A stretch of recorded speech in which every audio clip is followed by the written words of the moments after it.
Okay students, start करते हैं हम लोग आज का सेशन। लास्ट टाइम में हम लोगों ने Newton's law of motion start किया था। ठीक है, इस स्टार्ट करने से पहले मुझे कंफर्म कर दो मेरी वॉइस क्लियर है या नहीं आपको, और स्क्रीन शेयर हो रही कि नहीं आप सबको। ओके, और स्क्रीन सबको शेयर हो रही है ना, सबको इसके अपने मोबाइल की स्क्रीन पर ये बुक शो कर रही है ना, बुक दिखाई दे रही है आपको। Yes sir. Yes sir. Okay students, so आज हम लोग ना कंप्लीट करेंगे Newton's third law of motion. ठीक है, लास्ट टाइम में हम लोगों ने first law of motion and second law of motion पढ़ा था, जिसमें हम लोगों ने क्या पढ़ा था, बैलेंस एंड अनबैलेंस। और सेकंड वाले में क्या पढ़ा था, मोमेंटम पढ़ा था। राइट, ये दो चीजें आपको याद होंगी। फर्स्ट में हम लोगों को पढ़ा था बैलेंस एंड अनबैलेंस, सेकंड में पढ़ा था मोमेंटम। आज हम लोग थर्ड चीज में पढ़ेंगे, थर्ड लॉ ऑफ मोशन क्या कहता है कि एक्शन एंड रिएक्शन लॉ। इसको हम लोग सेकंड नेम क्या देते हैं, एक्शन एंड रिएक्शन लॉ होता है। इसको एक्शन एंड रिएक्शन लॉ क्यों बोलते हैं जरा वो समझ लो। ओके, फॉर एग्जाम्पल यहाँ देखो डिफिनेशन लिखी हुई है, every action force has an equal and opposite reaction force which act simultaneously. आपको इसकी मीनिंग समझ में आती है, ये कहना क्या चाहता है, ये जो लाइन लिखी हुई है क्या कहनी चाहती है पता है। ये ना वर्ल्ड के हर एक थिंग पर अप्लाई करते हैं, ये समझो जरा। ये लाइन ना जो छोटी सी लाइन बोल कर गए हैं ना, वो ना वर्ल्ड की हर एक थिंग पर अप्लाई कर रही है। आप बैठे हुए हो ना, तब भी अप्लाई कर रही है आपके और चेयर के बीच में। समझ रहे हो, आपको मोबाइल अगर टेबल पे रखा हुआ है, ये एक्शन और रिएक्शन तब भी अप्लाई हो रहा है जब टेबल पर मोबाइल रखा हुआ है, तब भी अप्लाई हो रहा है। ठीक है, कैसे अप्लाई हो रहा है वो मैं समझाता हूँ जरा। आप इसके लिए ना मैं कुछ पिक्चर्स लाया हूँ, जरा आप इनको देखो। आपको ये पिक्चर शो हो रहे हैं। इस पिक्चर में क्या समझाया जा रहा है आपको पता है? कितने लोगों को दिख रहा है इस पिक्चर में क्या समझा रहे हैं ये लोग? मिस वो फोर्स कर रहे वो बॉक्स फोर्स को कर रही है, तो फोर्स कर रही है, बॉक्स को बॉक्स को फोर्स कर रहे हैं। ब्लॉक। राइट, बॉक्स को फोर्स कर रहे हैं। तो यहाँ पर ना जो आप समझोगे वो क्या चीज है, बॉक्स कब तक नहीं खसकेगा मुझे ये बताओ। बॉक्स जो है कब तक शिफ्ट नहीं होगा, उसकी कुछ कंडीशंस होंगी ना। हाँ, ये अभी तक शिफ्ट नहीं होगा, कब तक शिफ्ट नहीं होगा ये?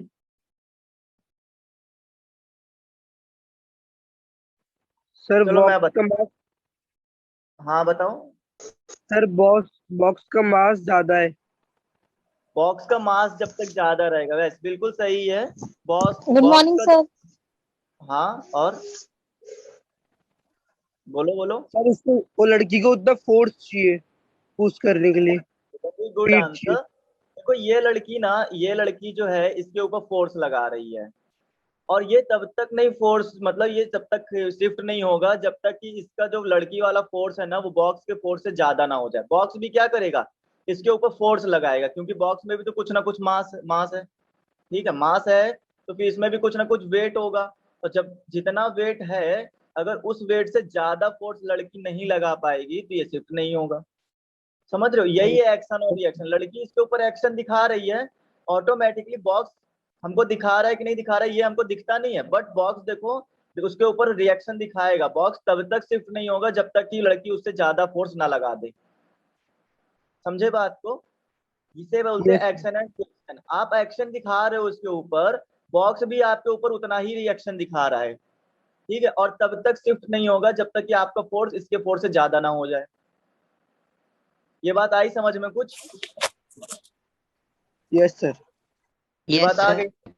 ओके, उसके बाद सेकंड फोटो मेरी कहाँ चली गई, पता नहीं कहाँ गई है। सेकंड फोटो का कुछ मैटर समझ में नहीं आ रहा। अभी लाए तो थे, वो फोटो बहुत सारी थी, वो सब पता नहीं कहाँ चली गई हैं। तो ये चीज आपको ना समझ में आ जानी चाहिए कि यहाँ पर ना फोर्स कैसे शो करता है। ओके, तो एक एग्जांपल मैंने दिखाया, उसके अलावा अगर मैं दिखाना चाहूँ आपको, तो यहाँ पे देखो मैं कुछ एग्जांपल ऐसे ही आपको समझाता हूँ। फॉर एग्जांपल आप चेयर पे बैठे हुए हो, ठीक है, चेयर पे बैठे हो, जैसे कि यहाँ पर ये समझो, ये मैंने एक चेयर बना दी यहाँ पर। ठीक है, ये एक चेयर बन गई। आप ना इसके ऊपर बैठे हुए हो। अब आप समझो जरा सा कि अगर कोई पर्सन इसके ऊपर ऐसे बैठा होगा, ओके, ये कोई पर्सन बैठा हुआ है यहाँ पर, तो ये समझो जरा ये जो पर्सन है ये कुछ फोर्स लगाएगा कि नहीं लगाएगा चेयर पर नीचे की तरफ? लगाएगा ना फोर्स, इसका फोर्स नीचे की तरफ यस जाएगा। सर। यस चेयर का ये जो बेस, हाँ बेस है, ये भी इसके ऊपर कुछ ना कुछ फोर्स लगाएगा ऐसे ऊपर की तरफ, तभी तो आप इसके ऊपर बैठ पाओगे। अगर चेयर फोर्स नहीं लगा पाएगी तो आप धड़ाम से क्या होगे, चेयर टूट जाएगी और नीचे गिर जाओगे आप। समझे? ये एक्शन और रिएक्शन, आपने एक्शन दिखाया तो चेयर ने भी आपके अपोजिट में उतना ही रिएक्शन दिखाया। अगर चेयर रिएक्शन नहीं दिखा पाएगी तो क्या होगी, टूट कर नीचे गिर जाएगी। समझे इस बात को? तो ये एक्शन और reaction, everything everything will be apply on the action and reaction, सबके ऊपर अप्लाई होगा। ओके ठीक है, इतनी बात यहाँ तक समझ में आ गया? यस और कोई सर। एग्जाम्पल आपके में आता सर। है? आपके माइंड में और कोई एग्जाम्पल है तो बताओ। अच्छा मुझे ये बताओ, ठीक है, आप मुझे ये बताओ कि जैसे मेरे दिमाग में एक एग्जाम्पल आया है, एक तरफ आपके पास ट्रक खड़ा हुआ है, ठीक है, और एक तरफ आपके पास बाइक खड़ी हुई है। आपको बाइक को भी क्या करना है, पीछे से पुश करना है और ट्रक को भी पुश करना है। बताओ यहाँ पर एक्शन रिएक्शन का फोर्स किसमें ज्यादा होगा? सर बाइक पर। ट्रक में। सर ट्रक में। सर ट्रक में, क्योंकि ट्रक का मास ज्यादा रहता है, एक्शन रिएक्शन फोर्स इसलिए ज्यादा ट्रक का मास ज्यादा है, वो भारी ज्यादा, वेट ज्यादा है उसका। आपको उसके लिए ना कम से कम 8-10 लोग चाहिए होंगे उसको खिसकाने के लिए। उस पर एक्शन के लिए कितने 8-10 लोग चाहिए होंगे, लेकिन बाइक में एक पर्सन आया और धक्का दिया, वो खसक के आगे चली गई। मतलब बाइक का जो रिएक्शन वाला फोर्स था वो कम था, और ट्रक का जो रिएक्शन वाला, मैं रिएक्शन की बात कर रहा हूँ, मतलब ट्रक जो आपके ऊपर लगाएगा वो वाला फोर्स, आप जो ट्रक पे लगाओगे वो तो एक्शन हुआ, ट्रक जो आपके ऊपर अपोजिट में लगाएगा वो क्या होगा, रिएक्शन होगा। और कब तक शिफ्ट नहीं होगा ट्रक? जब तक कि आपका एक्शन वाला फोर्स ज्यादा ना हो जाए। ओके, आपका फोर्स जब ज्यादा हो जाएगा तो ट्रक क्या होगा, शिफ्ट हो जाएगा, मतलब उसका फोर्स, उसकी ताकत कम पड़ गई, इसलिए वो शिफ्ट हो जाएगा, उसका रिएक्शन कम पड़ जाएगा। समझे ये चीजें कुछ आ गई क्लियर समझ में? अच्छा मुझे ये बताओ कि आप जैसे मोबाइल रखा हुआ है, ओके, मोबाइल को उठाने के लिए क्या वहां पर एक्शन और रिएक्शन फोर्स लगता है क्या? डोर का आंसर भी दिया, युगांक ने डोर आंसर दे दिया, बिल्कुल सही आंसर है। आप डोर को जब ओपन करते हो तो एक एक्शन देते हो ना, तो तब कितना आपको फोर्स लगाना पड़ता है? क्या विदाउट फोर्स आप डोर को ओपन कर सकते हो? तो आप जितना भी फोर्स लगाते हो ना, वो आपका एक्शन हुआ, और आप वो क्या कहते हैं, डोर की फोर्स से ज्यादा फोर्स लगा देते हो, इसलिए वो ओपन हो जाता है। समझे? अगर आप दीवार को इसी तरह ओपन करो, क्या दीवार को ओपन कर पाओगे? आप दीवार के ऊपर पुश करो तो जो दीवार होगी, वॉल जो है, वो आपके ऊपर भी तो फोर्स उतना ही लगाएगी, तभी तो जो वॉल है वो शिफ्ट नहीं होती है। अगर दीवार कमजोर हुई, आपने पुश किया, वो आपके ऊपर उतना रिएक्शन नहीं लगा पाई जितना आपने लगा दिया, तो वो गिर जाएगी या टूट जाएगी या फिर शिफ्ट हो जाएगी। समझे ना? तो ये है एक्शन एंड रिएक्शन लो। तो अकॉर्डिंग टू न्यूटन ये कहते थे, न्यूटन ने ये कहा कि जब आप किसी चीज पर एक्शन करते हो, मतलब फोर्स लगाते हो, तो वो चीज जो होती है वो भी आपके ऊपर उतनी ही फोर्स लगा कर देती है। ठीक है, जितना उसका मास होगा उतना फोर्स वो आपके ऊपर अप्लाई करेगी। बताओ किसी कोई कंफ्यूजन आया यहाँ तक? No cycle, sir. साइकिल भी बिल्कुल सही आंसर है। जब आप पैडल मारते हो साइकिल में, ठीक है, तो देखो कुछ ना कुछ फोर्स लगाते हो आप, और उसी फोर्स का रिजल्ट होता है कि साइकिल आगे शिफ्ट हो जाती है ना? और साइकिल तब तक शिफ्ट नहीं होगी जब तक आपका फोर्स साइकिल से फोर्स से ज्यादा ना हो जाए। इसका मतलब है साइकिल भी हमारे ऊपर क्या करती है, फोर्स लगाती है, तभी तो हमें फोर्स की जरूरत पड़ती है उसको चलाने के लिए। ओके, यहाँ तक क्लियर है सभी स्टूडेंट्स को? तो ये डिफिनीशन ना आपको लिख लेनी है वो नोटबुक में, बस यही डिफिनीशन एक लिखनी है, और बाकी ये जो दिया हुआ है ना इतना थ्योरी, ये आपको पढ़ लेना है ताकि आपको समझ में आ जाए कि क्या बात बता रहे हैं यहाँ पर। देखो यहाँ पे सर ये किसका डेफिनेशन है? ये बेटा न्यूटन थर्ड लॉ की डिफिनीशन है। आप इसको एक्शन रिएक्शन लॉ हेडिंग डाल के भी कर सकते हो, या फिर आप हेडिंग डालो Newton third law of motion, sorry हाँ मोशन, ठीक है, थर्ड लॉ ऑफ मोशन, तो आप उसके अंदर ये इतनी एक लाइन समझाओगे। अगर आपसे कोई पूछता है what is the Newton third law of motion, so आप ये बोलोगे every action force has an equal and opposite reaction. ठीक है, सभी एक्शन फोर्स के पास इक्वल में और अपोजिट रिएक्शन होता है विच एक्ट सिमिल्टेनियसली, जो कि क्या लगातार काम करता रहता है। समझे? ओके, अब आगे चल सकते हैं ना। चलो आगे की थ्योरी में समझते हैं क्या दिया हुआ है। यहाँ पे देखो ये कुछ चीजें दी हुई हैं, ये आपको रीडिंग करनी है 1 2 3 4, और इसमें भी आप अपना ब्रेन पावर यूज करो और सोच कर देखो कि क्या क्या हो सकता है।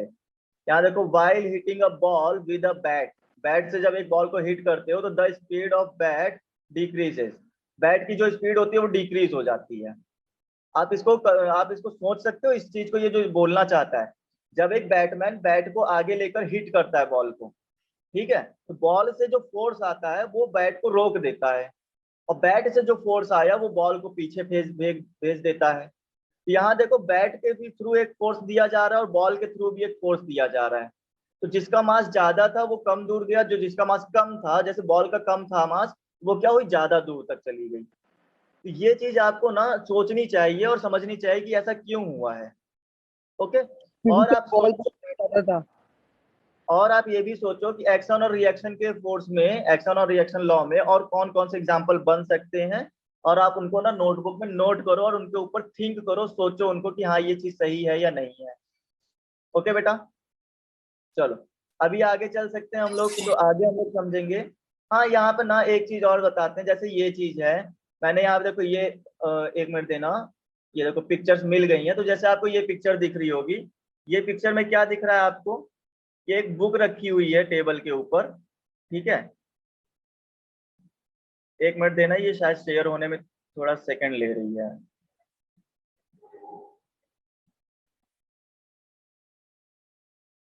हाँ, ये चीज आपको दिखी कि एक बुक रखी हुई है टेबल के ऊपर, तो टेबल के ऊपर जब रखा हुआ है तो टेबल के बुक के थ्रू एक नीचे को फोर्स आ रहा है, एक्शन फोर्स।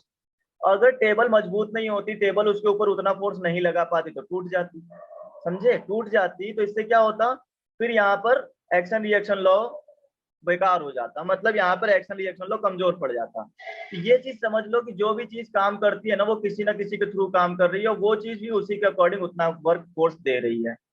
ठीक है, ये पिक्चर्स आपके लिए मैं लाया था, उस समय मिली नहीं तो अभी मिल गई है, ठीक है, इतनी बात। इसके अलावा और कोई पिक्चर दिखाएं आपको अगर, तो और कोई पिक्चर में हमारे पास है, जैसे ये वाली, अभी जो मैंने एग्जांपल दिया था इस वाली पिक्चर का, कौन सी पिक्चर है ये देखो, ये पिक्चर दिखी है आपको, क्या हो रहा है इस पिक्चर के अंदर, एक मैन है जो कि क्या कर रहा है, बॉल कर रहा है, ठीक है, तो बॉल भी क्या कर रही है, उसके ऊपर उतना ही रिएक्शन फोर्स दे रही है। समझ रहे हो बेटा, मैन ने जो फोर्स लगाया है उसी के अकॉर्डिंग क्या हुआ, जो बॉल है उसने भी फोर्स लगा दिया वापस। This is action and reaction law. आप सोचो अगर कि बॉल अगर कमजोर होती, उतनी ताकतवर नहीं होती जितना रिएक्शन उसको चाहिए था, और आपकी ताकत ज्यादा होती, आप धक्का लगा देते तो ये गिर जाती कि नहीं गिर जाती, ये है ना। सर गिर जाता। रिएक्शन लॉ जो होता है वो इक्वल इक्वल रिएक्शन शो करता है, ये बात समझ लो। ओके, क्लियर है, ये सब पिक्चर्स आपको समझ में आ गई, क्या समझाना चाहती है, ये सब एक्शन और रिएक्शन की फोर्स पर ही डिपेंड करती है। ओके, ये किसी स्टूडेंट ने आंसर क्वेश्चन किया है सर, ऋतिक ने पूछा है sir, what is the reaction force, what is the reaction force, Yogansh ने भी पूछा। बेटा रिएक्शन फोर्स देखो ना, आप जब भी किसी चीज पर अप्लाई करते हो तो वो चीज ना आपके ऊपर भी उतना ही फोर्स अप्लाई करती है, उसी को बोलते हैं रिएक्शन। ऐसा समझो कि अगर आपने किसी को थप्पड़ मारा तो वो चुपचाप तो चला नहीं जाएगा, वो भी तो घुमा कर एक देगा कि नहीं देगा आपको, Yes, sir. समझ रहे हो ना। तो इसी तरह से जब आप किसी बॉल के ऊपर कर रहे हो तो बॉल को गुस्सा आ गया और वो भी आपके ऊपर उतना ही फोर्स लगा रही है, लेकिन आप ज्यादा ताकतवर ठहरे, आपने और ताकत लगा दी तो बॉल गिर गई, क्योंकि बॉल के पास उतनी ताकत थी ही नहीं, उतना रिएक्शन वो लगा ही नहीं पाई। ये चीजें ना नेचुरली हैं, आप बिल्कुल एक एग्जांपल वही वाला है कि गांधी जी वाला एग्जांपल है कि अगर एक थप्पड़ कोई लगा दे, 2 थप्पड़ खींच के वापस दे देना, समझे। ये चीज ना एक्शन और रिएक्शन ऐसे ही वर्क करता है। आप चेयर पे बैठे हो, चेयर भी आपके ऊपर उतना ही फोर्स लगा रही है जितना आप उसको नीचे की तरफ पुश कर रहे हो, अगर चेयर ऊपर की तरफ पुश नहीं कर पाएगी तो आप चेयर को तोड़ के नीचे गिर जाओगे। ये इस तरह से काम कर रहा है। ओके, यहाँ तक आई होप आपको पूरी बात समझ में आ गई हो कि एक्शन और रिएक्शन कैसे काम कर रही है सारी चीजें। अब हम लोग आज चलेंगे अपनी बुक के ऊपर। बुक में देखो अगला अगला जो दिया हुआ है कंजर्वेशन ऑफ मोमेंटम। मोमेंटम क्या होता है, कल भी मैंने मोमेंटम समझाया था। मोमेंटम वो क्वांटिटी है जो मास को और वेलोसिटी को मल्टीप्लाई करने से मिलती है। मास multiply by velocity is called the momentum. यही चीज मैंने आपको कल समझाई थी। मास क्या होता है, उसका वेट कितना है, जितना ज्यादा वेट होगा उसकी वेलोसिटी उतनी कम आएगी। ये बात समझो जरा, मैंने क्या बोला, जितना ज्यादा वेट होगा उसकी वेलोसिटी उतनी ज्यादा कम हो जाएगी, उसको उतना ज्यादा फोर्स लगेगा उसकी वेलोसिटी इंक्रीज करने में। फॉर एग्जांपल एक ट्रक ले लिया और एक बाइक ले ली, फिर से वही एग्जांपल आ गया, एक ट्रक ले लिया और एक बाइक ले लिया। आप मुझे बताओ किसका मास ज्यादा है, पहले तो ये समझाओ मुझे। सर ट्रक का। Sir, truck. ट्रक का मास ज्यादा है, तो क्या ये बताओ ट्रक को स्पीड देने के फोर्स भी ज्यादा लगेगा कि नहीं लगेगा? Yes sir. सर बहुत ज्यादा लगे। अगर आप इसको 50 किलोमीटर पर आवर की स्पीड देना चाहते हो और इसको भी 50 किलोमीटर पर आवर की स्पीड देना चाहते हो, तो आप सोच के देखो, आपका माइंड तुरंत काम करेगा कि इसको अगर इतनी स्पीड देनी है तो इसमें फोर्स ज्यादा लगेगा। क्यों? क्योंकि इसका मास ज्यादा, ये भारी ज्यादा है। बट बाइक तो हल्की होती है, बाइक तो हल्की होती है, उसको एक आदमी धक्का देकर 50 किलोमीटर तक लेकर जा सकता है। ऐसा समझ रहे हो? तो जिसका मास कम होगा उसकी वेलोसिटी ज्यादा होगी, और जिसका मास ज्यादा होगा उसकी वेलोसिटी कम होगी। ये हमें ना P is equal to mv से ही पता चलता है।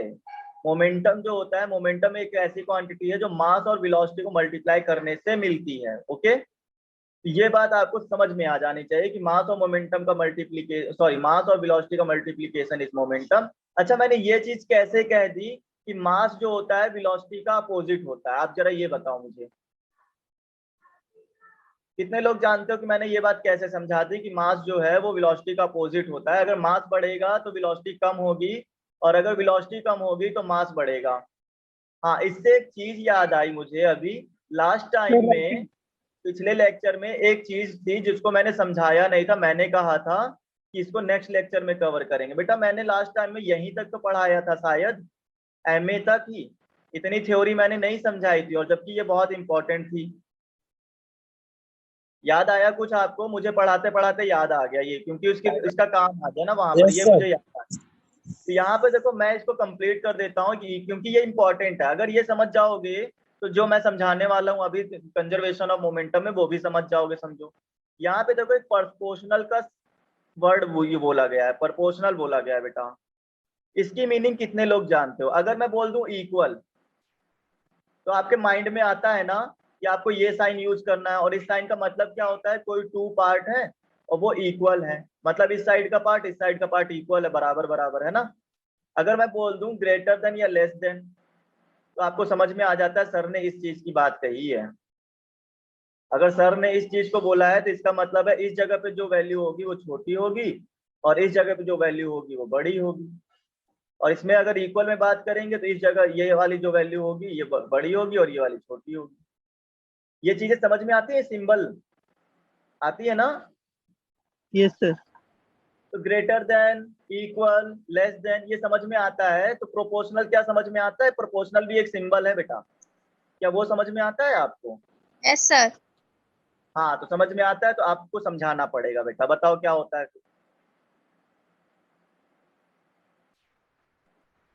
युगांक ने भी बोला यस सर। तो बेटा बताओ, रिप्लाई दो मुझे कि प्रोपोर्शनल की मीनिंग क्या है। What is the meaning of proportional? आप क्या समझते हो प्रोपोर्शनल से, ये बता दो मुझे बस।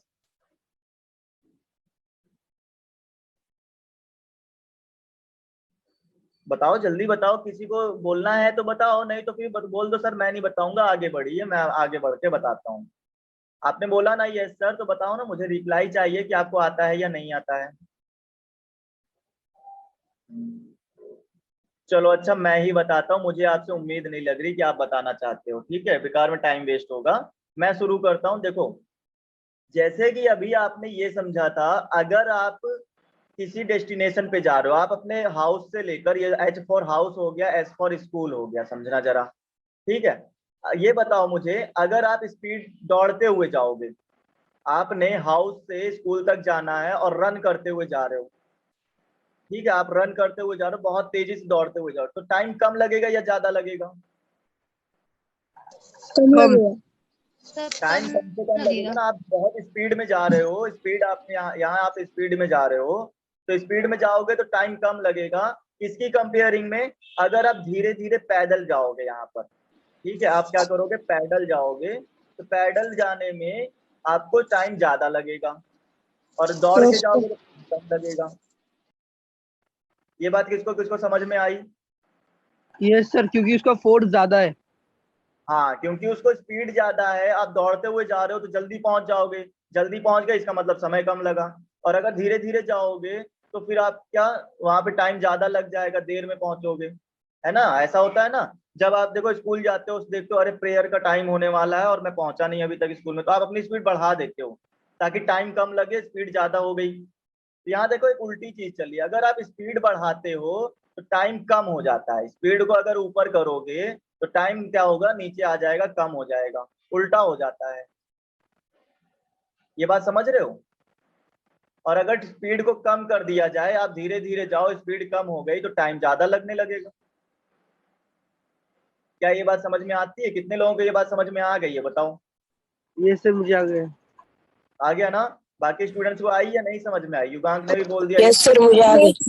जरा यस सर। समझो, ये ऐसी क्वांटिटी है बेटा, जरा समझो, ये ऐसी क्वांटिटी है कि एक क्वांटिटी बढ़ाने से ऑटोमेटिक दूसरी क्वांटिटी घट रही है।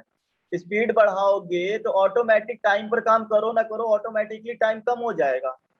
अगर स्पीड कम कर दोगे तो ऑटोमेटिकली टाइम क्या होगा, ज्यादा हो जाएगा। ये ऑटोमेटिकली काम करता है ना, एक कम करोगे तो ऑटोमेटिक दूसरी चीज ज्यादा हो गई। तो यहाँ पर ये जो कम और ज्यादा, ये अपोजिट चल रहा था, तो इसको बोलते हैं इनवर्सली प्रोपोर्शनल।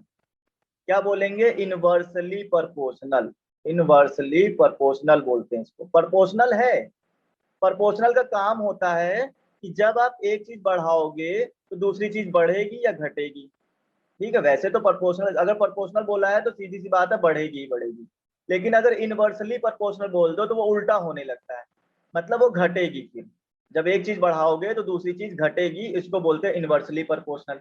तो प्रोपोर्शनल किसको बोलते हैं? प्रोपोर्शनल बोलते हैं तब जब आप एक चीज बढ़ाओ और दूसरी चीज भी बढ़ने लगे। समझ रहे हो? जब आप एक चीज बढ़ाओगे तो दूसरी चीज भी बढ़ने लगती है, तो बोलते हैं प्रोपोर्शनल। फॉर एग्जाम्पल, जैसे कि आप एक ट्रक या बाइक के ऊपर फोर्स लगा रहे हो, बाइक के ऊपर आपने फोर्स लगाया, ओके, पहले आप धीरे धीरे फोर्स लगा रहे हो तो बाइक की वेलोसिटी धीरे धीरे चल रही, आपने अपना फोर्स बढ़ा दिया, आप उसके ऊपर पुशिंग जो है पावर बढ़ा देते हो और ज्यादा तेज ताकत लगाते हो, तो क्या उसका वेलोसिटी बढ़ जाएगी और वो तेज भागने लगेगी क्या? बताओ। यस अगर सर। आप यस फोर्स सर। और ज्यादा, हाँ, पहले आप एक आदमी लगा रहा था फोर्स तो आप धीरे धीरे चला पाते, अब दो लोग आ गए और दो लोगों ने फोर्स लगाया तो स्पीड उसकी ज्यादा हो जाएगी और तेज गाड़ी भागने लगेगी। अगर तीन लोग आ जाओगे, फोर्स और ज्यादा कर दिया, तो और तेज स्पीड हो जाएगी कि नहीं हो जाएगी, बताओ मुझे? Yes sir. Yes sir. Force बढ़ाने से, फोर्स इंक्रीज करने से स्पीड इंक्रीज हो रही है, सर हो जाएगी। हो जाएगी ना? तो अभी फास्ट देखो मोशन हो मैंने जाएगी ना। स्पीड और टाइम वाला जो रिलेशन बताया था कि स्पीड बढ़ाओगे तो टाइम क्या होगा, कम हो जाएगा, तो स्पीड और टाइम का जो रिलेशन था वो इनवर्सली प्रोपोर्शनल था, और यहाँ फोर्स और स्पीड का जो रिलेशन है वो क्या है, प्रोपोर्शनल है। मतलब एक चीज बढ़ाने से दूसरी चीज ऑटोमेटिक बढ़ रही है। फोर्स जब आप बढ़ा रहे हो बाइक के ऊपर तो स्पीड भी क्या हो रही है, बढ़ रही है। तो ये क्या है, ये इनवर्सली नहीं है, ये प्रोपोर्शनल है, इसको प्रोपोर्शनल बोलते हैं। ये जो साइन दिख रहा है आपको बीच में, ये अल्फा की, इसको ना अल्फा साइन भी बोला जाता है। तो ये क्या ऐसे बनता है, कुछ कुछ इस टाइप से बनता है ये साइन, इसको बोलते हैं प्रोपोर्शनल का साइन है। ये देखो ये बना हुआ है, बुक में देख रहे हो, ये चीज है प्रोपोर्शनल साइन। बताओ किसको किसको बात समझ में आ गई, प्रोपोर्शनल क्या होता है? Sir I understand. में ओके। अब देखो जरा मेरी और एक बात समझो, एक और एग्जांपल बता देते हैं जो कि आपको समझ में नहीं आएगा ना। एक जादू दिखाते हैं आपको। आप क्लास के अंदर बैठे हो, वन साइड कौन बैठा है, बॉयज बैठे हैं, और अदर साइड में कौन बैठा है, गर्ल्स बैठी हैं, ठीक है। और किसी ने आपसे कह दिया कि बेटा बॉयज प्रोपोर्शनल टू गर्ल्स, तो इसका मतलब ये हुआ कि अगर बॉयज में आप 1 इंक्रीज करते हो ऑटोमेटिक बिना कुछ करे गर्ल्स भी 1 इंक्रीज हो जाएगी। जितना यहाँ इंक्रीज करोगे उतना यहाँ इंक्रीज हो जाएगा। ऐसा क्यों हुआ? क्योंकि ये लोग क्या है, प्रपोर्शनल हैं। क्योंकि ये लोग क्या है, प्रपोर्शनल है। और अभी अभी प्रपोर्शनल का मतलब बताया कि अगर कोई चीज एक साइड इंक्रीज करते हो तो अदर साइड में भी इंक्रीजमेंट आता है। ओके, माइक जिसका भी अनम्यूट है आप म्यूट करके रखो बेटा। ओके, तो यहाँ तक क्लियर है पूरी बातें आपको? प्रपोर्शनल का मतलब समझ में आ गया? तो यहाँ देखो यस आपने सर। हाँ, तो यहाँ देखो जो आपने लास्ट टाइम में rate of change of momentum MA बनाया था, वो MA जो होता है वो फोर्स के वो प्रोपोर्शनल होता है। मतलब अगर फोर्स बढ़ाओगे तो rate of change of momentum भी बढ़ेगा। ये rate of change of momentum ही तो था, यही तो आप सॉल्व करके लाए थे। MA rate of change of momentum is equal to MA होता है। MA क्या है, rate of change of momentum है। और मोमेंटम जो होता है वो फोर्स का प्रोपोर्शनल होता है। इससे आपको समझ में आना चाहिए कि अगर MA इंक्रीज होगा तो फोर्स ऑटोमेटिकली इंक्रीज हो जाएगा। या फिर ऐसे समझो कि अगर फोर्स इंक्रीज होगा तो MA इंक्रीज हो जाएगा। ओके, समझे ये बात? यस ठीक सर। है। Yes sir. आप लोग 9th में आ गए हो। 9th में आ गए हो तो आपने मैथ में लास्ट टाइम में 8th स्टैंडर्ड में एक चीज पढ़ी होगी, प्रोपोर्शनल का साइन पढ़ा होगा। जब किसी टू क्वांटिटी के बीच में प्रोपोर्शनल यूज होता है, उसको रिमूव करने के लिए इक्वल टू लगाया जाता है, साथ ही साथ एक कांस्टेंट वैल्यू आ जाती है। ये मैथ में आपके सिलेबस था 8th स्टैंडर्ड के अंदर। ऐसे लिखा जाता है इसको। F और S तो रहेगा ही रहेगा नीचे, बट ये इक्वल टू और के कहाँ से आया? इक्वल टू आया प्रोपोर्शनल की वजह से। प्रोपोर्शनल रिमूव करोगे तो इक्वल टू आएगा, और साथ ही साथ एक कांस्टेंट वैल्यू आना कंपलसरी है जिसको हम के बोलते हैं। समझे ये बात? तो देखो जरा, ये बात अगर समझ में आई तो यहाँ देखो जरा, MA की जगह पर MA तो आएगा ही आएगा, फोर्स की जगह पे फोर्स तो आएगा ही आएगा। बट ये जो आपने अल्फा मतलब प्रोपोर्शनल टू का साइन है, इसको रिमूव करा दिया तो एक इक्वल टू आएगा इसकी जगह पर, और एक कांस्टेंट वैल्यू के आ जाएगी इसकी जगह पर। आई बात समझ में? Yes sir. F is equal, हाँ F इज के एम ए कैसे आया? तो ये के और इक्वल टू ऐसे आया कि प्रोपोर्शनल को रिमूव करने से आया। और ये प्रोसेस हमेशा अप्लाई करना है। जब भी प्रोपोर्शनल रिमूव करो तो एक इक्वल टू और एक के ले लेना आप। ठीक है, एक इक्वल टू और एक के ले लेना, बस वो इक्वेशन बन जाएगी। अगर ये इक्वेशन बन गई आपकी तो के क्या है? के is constant of proportionally and it's value is 1। तो अकॉर्डिंग टू प्रैक्टिकल ये देखा गया कि के कांस्टेंट वैल्यू है और इसकी जो वैल्यू है, ठीक है, इसकी जो वैल्यू होती है वो होती है 1। तो अगर आप यहाँ 1 पुट करोगे तो सीधा सा फॉर्मूला बनता है F is equal to MA। This is main formula. जो फोर्स होता है वो MA के इक्वल होता है, ये आपका मेन फॉर्मूला है। बहुत जगहों पर अप्लाई होगा, याद कर लो, नोट कर लो, रिमेंबर कर लो, सब कुछ कर लो इस फॉर्मूले के साथ। ठीक है, लेकिन दिमाग में रखो FA is equal to MA होता है। What is M? M is mass. What is A? A is acceleration. Okay dear student, clear हो गया? Yes sir. हाँ, तो प्रोपोर्शनल की मीनिंग समझ में आ गई हो। Yes, तो अब हम sir. लोग वहां पे जहां हम लोग काम कर रहे थे, यस तो हम सर। लोग चुके थे, हम लोग क्या ये थ्योरी पढ़ रहे थे। कौन सी थ्योरी थी ये? Law of conservation of momentum की, है ना। कंजर्वेशन को, सॉरी, मोमेंटम को कंजर्व कर लेना है आपको। कंजर्व मतलब क्या होता है? बचा कर रख लेना, उसको संरक्षित कर लेना, एक जगह स्टोर करके रखना है आपको। कंजर्वेशन का मतलब ये होता है कि आपको स्टोर करके रख लेना है। ठीक है, कंजर्व हो जानी चाहिए चीज। तो कंजर्व कैसे करी जाएगी? मोमेंटम कंजर्व कब हो जाता है जरा वो समझो। एवरी टाइम मोमेंटम जो होता है कंजर्व होता रहता है। ओके, अभी आपने ये पढ़ा था, यहाँ पे जरा समझना मेरी बात को। According to the Newton third law of motion, third law of motion के अकॉर्डिंग क्या पढ़ा था आपने? जरा याद दिलाओ मुझे। According to the Newton third law of motion, Every action force has an equal and opposite reaction force which act simultaneously. Every action have an equal and opposite reaction. यही तो पढ़ा था, हर एक एक्शन के पास इक्वल और opposite reaction होता है। ये बात पढ़ी थी आपने।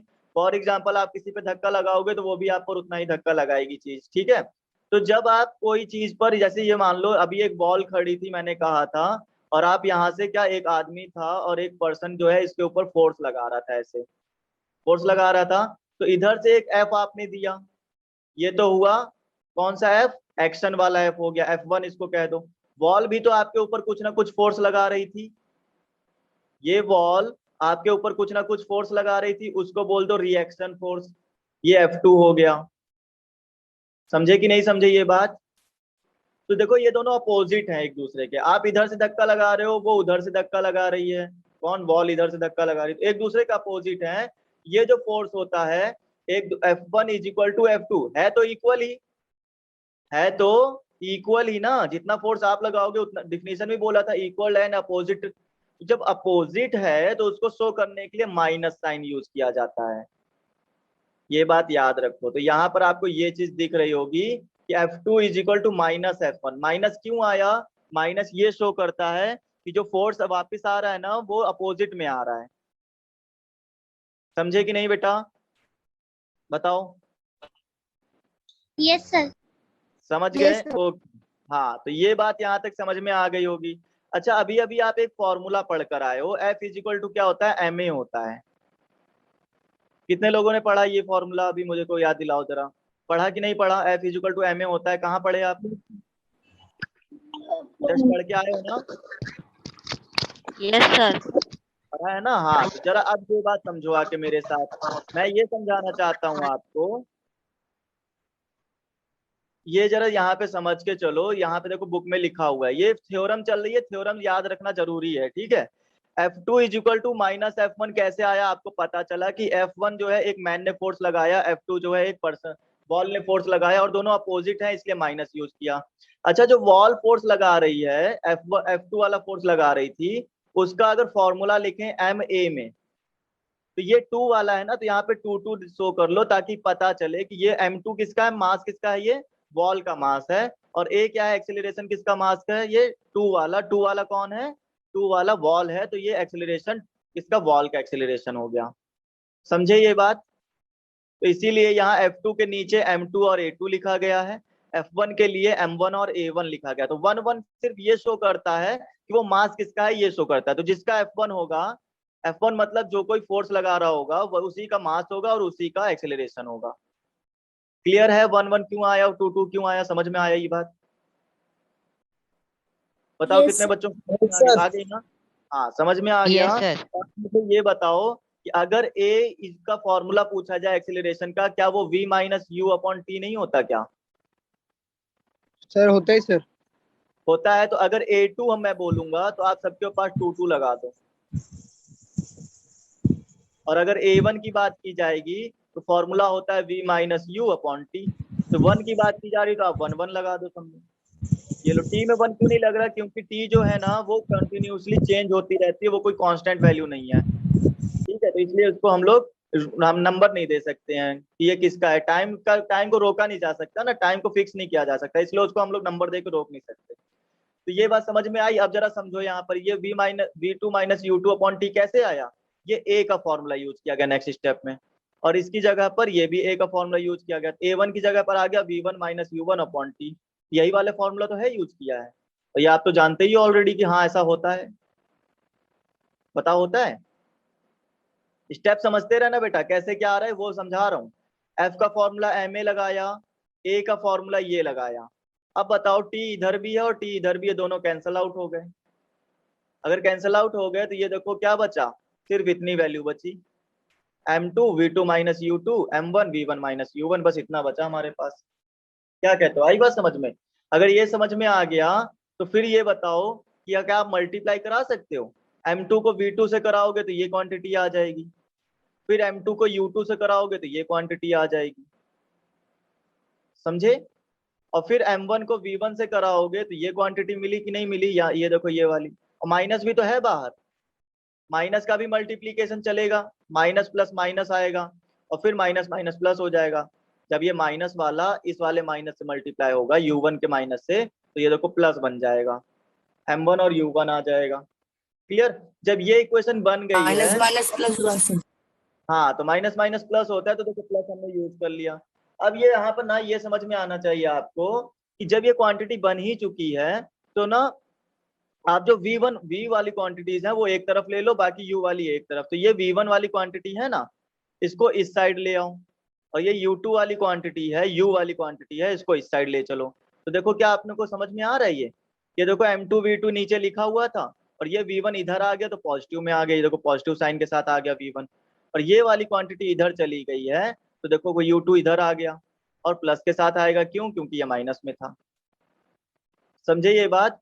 तो V वाली क्वांटिटीज जो थी ये देखो एक साइड हो गई, और U वाली जो क्वांटिटीज थी वो देखो एक साइड हो गई। तो ये जो है ये इक्वेशन शो करती है लॉ ऑफ कंजर्वेशन। मतलब V क्या है? V जो है फाइनल वेलोसिटी है, और U क्या है? इनिशियल वेलोसिटी है।